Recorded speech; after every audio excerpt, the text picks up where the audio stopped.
All right, do we have Coach Franklin on the call yet? Yes. Great to have you, Coach. Thank you very much. All right, and Coach Kiffin.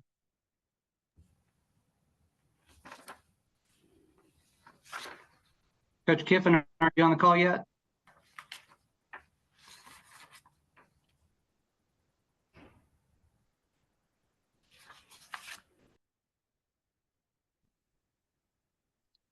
He's walking in the room right now. Okay, thanks, Kyle. Appreciate it. All right, well, with knowing that we've got both coaches there, we'll go ahead and get started. First, I'd like to welcome everyone to the Selection Sunday press conference for the 2023 Chick-fil-A Peach Bowl. Today, we'll be joined by our two head coaches and Chick-fil-A Peach Bowl CEO, Gary Stokan. After opening statements, we'll move to questions from the media. If you have a question, please remember to use the raise hand feature. When called on, we'll ask you to mute your line and go ahead with your question. At this time, we'll welcome head coach Lane Kiffin of the 11th ranked Ole Miss Rebels and head coach James Franklin of the 10th ranked Penn State Nittany Lions, and Gary Stokan, CEO and president of the Chick-fil-A Peach Bowl. So Gary, with that, we'll start with some opening comments from you, please. Yeah, thanks, Matt. Just want to welcome everybody to the 56th Chick-fil-A Peach Bowl. We're the 9th oldest bowl game in the country, but the first game founded for charity. That's in our DNA. We take great pride in that. We're the most charitable bowl organization in the country out of all 44 bowls, where we've given over $62 million to charity. We're also famous for our Southern hospitality and for both teams' experience.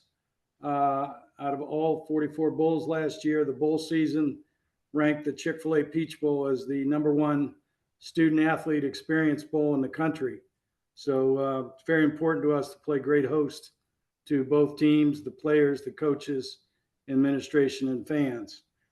They say styles make great fights, and we've got a great fight with one of the top offenses in the country and the top total defense in the country.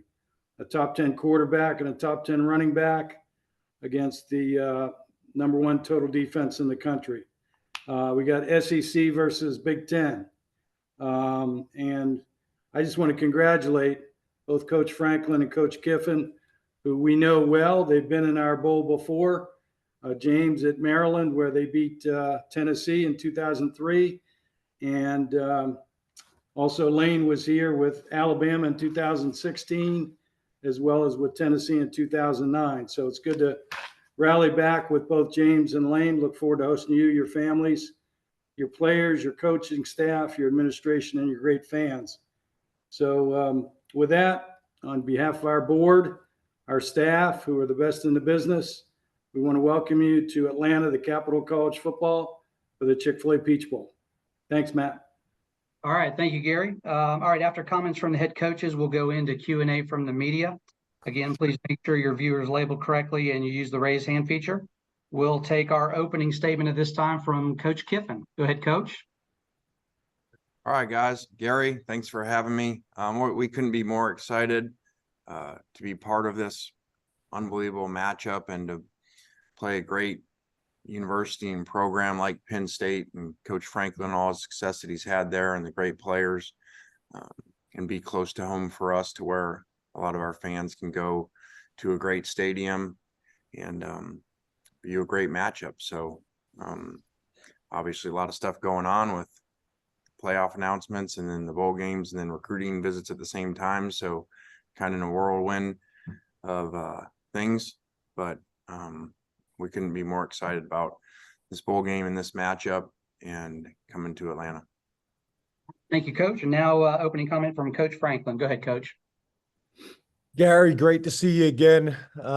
Yeah, we couldn't be more excited to play in the Chick-fil-A Peach Bowl. Had a great experience last time I was here.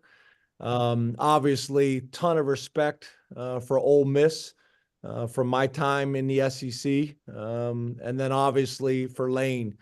Me and Lane have known each other for a long time. Obviously, have followed his career from afar. We have a lot of friends in common as well. And, you know, it's been great to watch those guys play when I've had the opportunity this year as well. He's always played an exciting brand of football. So when you talk about two programs, with such a strong brand and reputation and history, like Penn State and Ole Miss. Also pretty cool that Penn State has never played in the Peach Bowl, which is something that's unusual in 2023. There's not too many things you can say that has never happened, especially for a program like Penn State. Should be a great experience for our players, should be a great experience for our fans. And obviously the matchup between the Big Ten and the SEC, two of the most respected conferences in all of college football. So Gary, we appreciate this opportunity. Lane, great year. Congratulations. And I look forward to seeing you soon. All right. Thanks for that, Coach, very much. We appreciate it. All right. We'll just go ahead and jump into Q&A from the media. And we'll take our first question from Tyler Donahue from Lions 247. Go ahead, Tyler. Thank you very much. Appreciate that. This is for James and Lane on a similar subject, same subject, I suppose. But James, you announced the hiring of Andy Kotelnicki a couple of days ago. What will the preparation on offense and the approach on offense look like from your staff from that vantage point between now and this matchup? And Lane, preparing for a team that dismissed their offensive coordinator after 10 matchups, as you get to gather the film for this and get into it, how much do you take into account what has happened in the last 2 weeks versus what happened in those first 10 weeks? Well, obviously, without getting into a whole lot of strategy with Lane actually on this call, that wouldn't make a whole lot of sense. But yeah, obviously, we made a change and we have co-coordinators and they did a great job, for the last 2 games of the year. And we got Andy here. So Andy will be here more just taking everything in, getting a feel for how we operate, the culture, very similar to when we hired Manny. Be able to be here, be around our players, be able to sit in all meetings, be able to see strengths and weaknesses so that literally the day the bowl game ends, he can jump in with both feet and get going. So we'll keep things structured the way they have been for the last 2 games of the season. Coach Kiffin.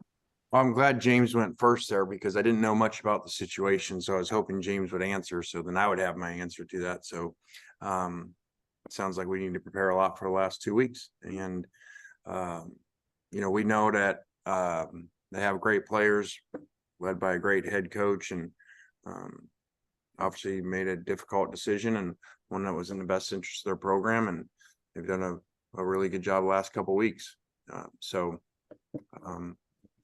We'll go to work on this and be excited to get some bowl practices before we get to the great city of Atlanta and play an awesome matchup game. Hey, Matt, if any of the Ole Miss reporters could ask Lane some questions that could give me some understanding of what's going on in his program too, that would be helpful. We'll do our best to help you on that, Coach. No problem. All right, we'll take our next question from Rich Scarcella from the Reading Eagle. Go ahead, Rich. Thank you, Matt. This is for both coaches. Lane, first of all, how much do you know about Penn State's personnel? How much did you see of them just watching TV? And the same thing for you, James. How much do you know of Mississippi's personnel and how much did you see them this year just by happenstance? Thank you.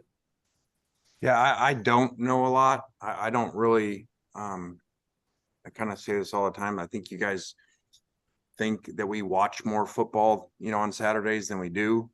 So when we don't play teams that have common opponents, that we don't watch their film, for breakdown purposes, I don't really get to watch much football. So I don't get to see great teams like Penn State and other conferences play. So I got an early report from our personnel people that phenomenal players, a couple first rounders on defense that I was hoping Coach Franklin was going to announce they're opting out. So maybe he'll help us with that too. And so that's all I know. Yeah, for us, really a similar response. Sometimes when you're sitting around the hotel, you get a chance to watch a few games or maybe even just a few highlights. We do have some guys that we both recruited that are either on our team or on their team, that we're familiar with, specifically their tailback. We got a ton of respect for. We recruited him out of high school. But yeah, besides that, we just, coaches don't really kind of make decisions or come up with a feel based off, seeing highlights on TV or watching a game kind of on TV in the afternoon while you're sitting around a hotel. It's very different than the coaches film that we study. So yeah, not a whole lot at this point, but obviously been able to see a little bit, and Lane's done a great job not only in recruiting but developing, and then also scheme. So it's going to be a challenge, and we recognize that, but literally just getting started. Probably like Lane, I'm sitting in a FBO right now, just landed. Haven't had a whole bunch of time to do a whole lot more than that. All right. We'll take our next question from Tyler Comas from Inside the Rebels. Just for Lane here, are you expecting any opt-outs? Have you heard of any opt-outs, or do you kind of expect to have your full go there? I have not heard of any. I would expect that we do, or that we don't have any. We're kind of not in one of those years where we really have, some first rounders that are, coming out that, are concerned of injuries and so forth. So I would not anticipate that happening with us. All right, we'll go next to Mike Gross from the Lancaster newspapers. Yeah, James, if you could just give us the rundown of sort of the logistics. When are you leaving to go down there? What's your practice schedule looks like? What are you going to be doing for the next couple weeks? Yeah, as you know, our ops guys have already got this all mapped out. We've already sent it out to the players and the parents and things like that. But again, I'm sitting in FBO, just got off the plane. I don't have those things in front of me, but we'll be trying to balance recruiting as well as these bowl practices that we have right now that are more, kind of like spring ball practices, program development practices, while we take the time to come up with the game plan and get into the specifics of Ole Miss, but we're not ready to do that yet. And then we obviously have finals week as well. So we're kind of still in that, recruiting / information gathering period on Ole Miss, but we will get a little bit of work into. To Seth Engel from the Daily Collegian. Hey, James, Lane, hope you're well. Wanted to ask about opt-outs again. What is your kind of role in that decision making? Obviously, it's it's up to them and their families. But is there something that maybe you can say? Are these conversations that you're actively having with these guys? And does that change for you, James and Lane, you too? Thanks.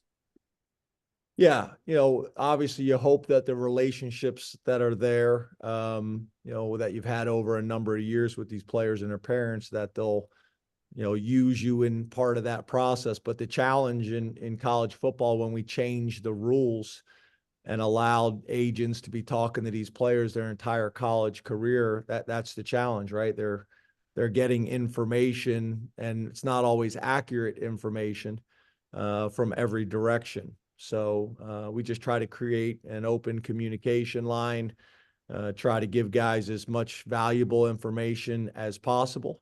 And then from really that point on, at the end of the day, we just want our guys to be able to make, great educated decisions based on all the information that's out there.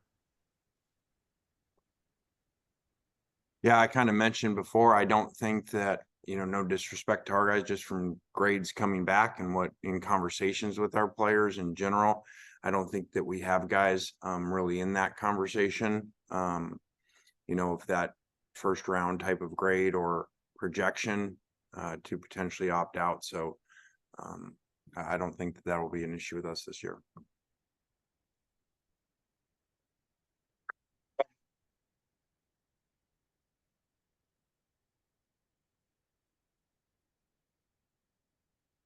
Michael, I think you're on mute. Go ahead and unmute and go with your question.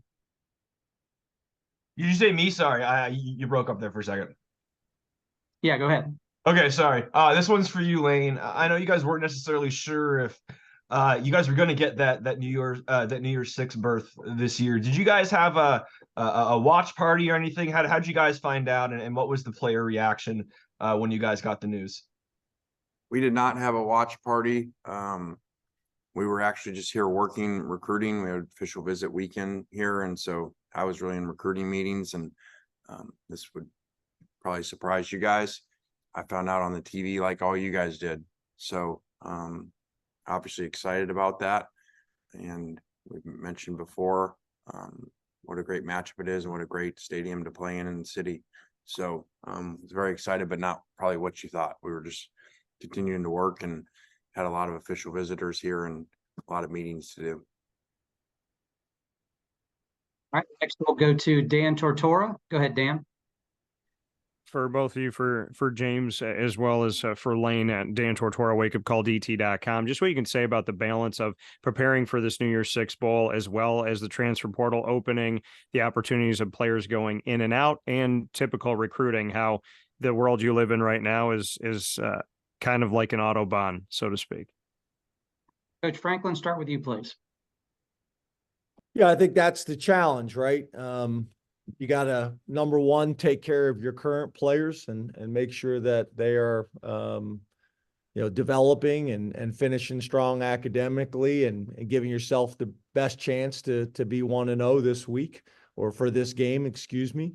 But at the same time, you better be bringing in players, whether it's from high school or from the transfer portal, that are going to allow you to keep growing and developing as a program and as an organization for the future. So it's the constant battle of those two things.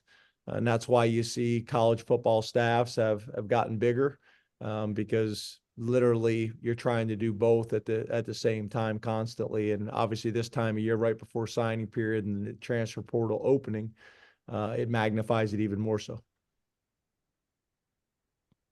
Yeah, I think, like Coach mentioned, it's a big challenge trying to manage all that at the same time. There's always been recruiting and bowl game, but now portal doesn't just mean the guys you see going to the portal, means your own guys and managing that. And so you're basically managing your current roster and you're trying to manage your projected roster for next year at the same time. So there are a lot of challenges to it. That's the world we live in now, and a calendar that's not very ideal or set up very well, but we have to maximize the situation that the calendar puts us in. We'll take our next question from John Sokoloff from WCBI. Go ahead, John.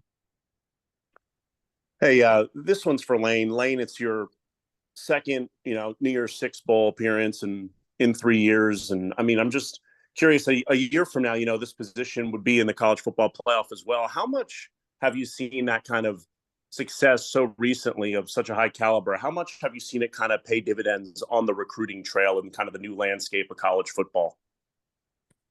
Well, I think it does matter. I think, just as I said, we're in all day today, and even after this announcement, in recruiting meetings with kids and families, and that's pretty neat to say. 2 of the last 3 years to be in New Year's Six Bowls, and obviously we have a goal to do better this time around and finish off and have the first 11-win season in the history of the school. So, but anytime that your players are having success on the field and doing well, helps you in recruiting. For a couple more, we'll go next to Charles Odom from the Associated Press. Go ahead, Charles.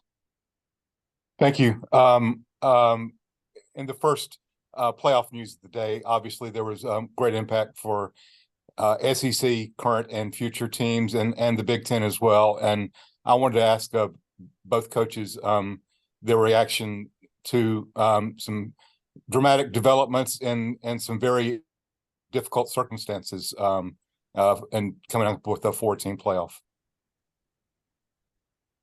Coach Franklin, start with you, please. I mean, can we get Lane to open up with some of these first so I can see how he answers it? I guess first thing I'd say is it's like anything else, right? It depends on your lens. I mean, if you're a Big Ten guy, you have that lens. If you're an SEC supporter, you have that lens. I think the reality is we had an opportunity to go to 12 teams this year, and it would have solved a lot of issues for a lot of people right now. So you could make an argument for a number of teams. And the reality is when we go to 12 teams, there's going to be arguments for 13, 14, and 15, no different than basketball deals with. So, but I do feel like, there was a solution before the season started that would have helped with this a lot. But there's always going to be some tough decisions that are going to have to be made. And there's always going to be some hurt feelings. I've been through it myself. We won the Big Ten championship, and another team from the Big Ten, went to the playoffs. So these are tough decisions. These are challenging situations that we're in, and I understand the argument and the discussion of all of it. But I'm going to leave my specific opinions to myself. Coach Kiffin? I think, like James said, obviously a lot to do with your lenses. And I actually, in our recruiting conversations with our official visiting kids today, just kind of, asked their opinion. Who do you think, this was before the announcement, who do you think, what 4 teams should go in? So you got to hear people from different areas have different answers. And at the end of the day, there's really easy arguments for everybody, if that's your team or that's your conference. So they had very hard decisions to make. I do feel for Florida State and their players for doing everything that they were asked to do and not making it. That was really obviously the first time that's ever happened, and to be undefeated and for that to happen, I did feel for them and Coach Norvell, because they had an amazing season, overcame a lot to do what they did. Back to Tyler Comas from Inside the Rebels. Go ahead, Tyler. Last one from me, Lane. Earlier this week, your tight ends coach announced his move to East Carolina. Do you envision him coaching this upcoming bowl game? And I guess what do you kind of look for in your next coach for next year? I do think that he will. We've had discussions about that. Very excited for JDB getting that job and being able to call an offense and take the next step in his progression in his coaching career. And he did a great job here. So we're really happy for him in trying to work out, with them, how he can do both jobs and still coach for us in the game. So like always, we'll have a tireless effort to find our players the best coach that we can. We've had a lot of turnover here over our 4 years now here, and we'll just continue to do the best that we can for our players. All right. Thank you, Coach. And with that, we are at our time limit, gentlemen. Gary, any final comment from you about the incredible matchup that we get to host here in Atlanta? Congratulations to both Lane and to James. Just great jobs this year. To lose to number 1, number 4, number 6, and number 7 just goes to show how quality of programs that both Penn State and Ole Miss have. And we're looking forward to the navy blue on the field and a light blue or a bright red on the green of Mercedes-Benz Stadium on December 30th. So thanks so much, guys. We appreciate your taking the time. We know how busy you are. Appreciate you serving the media this way, and we look forward to serving you and your staffs when you get here to Atlanta. Gary, Thanks, appreciate it. Thank you. Guys, thank you. Have Thanks a good week. Coaches. We're looking forward to hosting the Rebels and the Nittany Lions in Atlanta. And to the media on the call, again, we'll have the transcripts and the videos sent out, and a lot more communication gearing up for the Chick-fil-A Peach Bowl will be headed your way. All right, that'll do it. Thanks very much, everyone.